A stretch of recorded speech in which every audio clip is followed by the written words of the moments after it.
মর্তের বুকে সবচেয়ে জমজমাট ম্যাচ হলো দম বন্ধ করার মতোই। ভারতের বিপক্ষে হারে শুধু ম্যাচটাই হাত থেকে ফসকে গেল না পাকিস্তানের, বরং তীব্র হলো বিশ্বকাপের গ্রুপ পর্ব থেকেই বিদায়ের শঙ্কা। ক্রিকেটের এল ক্লাসিকো রাত জেগে জায়ান্ট স্ক্রিনে উপভোগ করেছে হাজার ক্রোশ দূরের বাংলাদেশ। পাকিস্তানের জন্য কম রানই ছিল, কিন্তু যেভাবে ইন্ডিয়া 119 রানকে ফাইটিং স্কোর করে নিল, তাও আবার প্রায় 8-7 রানে জয়লাভ করলো মনে হয়। তো মোটামুটি এত কম রানের মধ্যে এত ভালো একটা খেলা ভালো লাগলো দেখা, দুইটাই মোটামুটি ভালো লাগলো।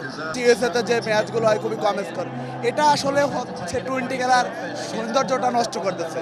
যে এই যে কম স্কোর 105, 110, 20, 30, 40, আমরা আশা করবো নেক্সট ম্যাচগুলো একটু ভালো পিচ হবে এবং স্কোরিং ম্যাচ হবে। লো স্কোরিং ম্যাচে বিগ থ্রিলার পাক ভারত ম্যাচ তো একেই বলে।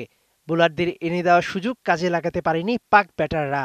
বাবর রিজন ছাড়া বাকিরা যেন ব্যাটিং শিখছেন। কনফিডেন্স ছিল প্রথম যখন বাবর আর রেজওয়ান ভালো খেলতেছিল, হয়তো বা 2022 সালের সেই টি-20 ওয়ার্ল্ড কাপে আবার ফিরে গেছিলাম যে অস্ট্রেলিয়াকে আবার জিতবো, কিন্তু আসলে বাবর আজমের একটা ভুল শটের কারণে বাবর আজম এখন আউট গেল। তারপরে হচ্ছে উসমান খান এসেও খুব এলোপাতারি শট খেলতেছিল, যে তারপরে আশা ছাড়ছিলাম না, কিন্তু মিডল অর্ডারে অনেক বাজে খেলার কারণে আসলে আমরা ম্যাচটা আমাদের অনুকূল থেকে হারিয়ে গেছে আর কি। এখন পাকিস্তান টিম নিয়ে আসলে প্রত্যাশা করাটাই আসলে এখন বোকামি মনে হচ্ছে, কারণ কি বারবার একাধিকবার শুধু তারা আমাদেরকে হতাশ করতেছে।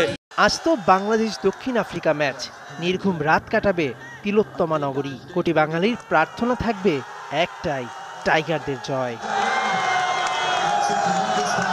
মেহেদী নাইম, ৭১।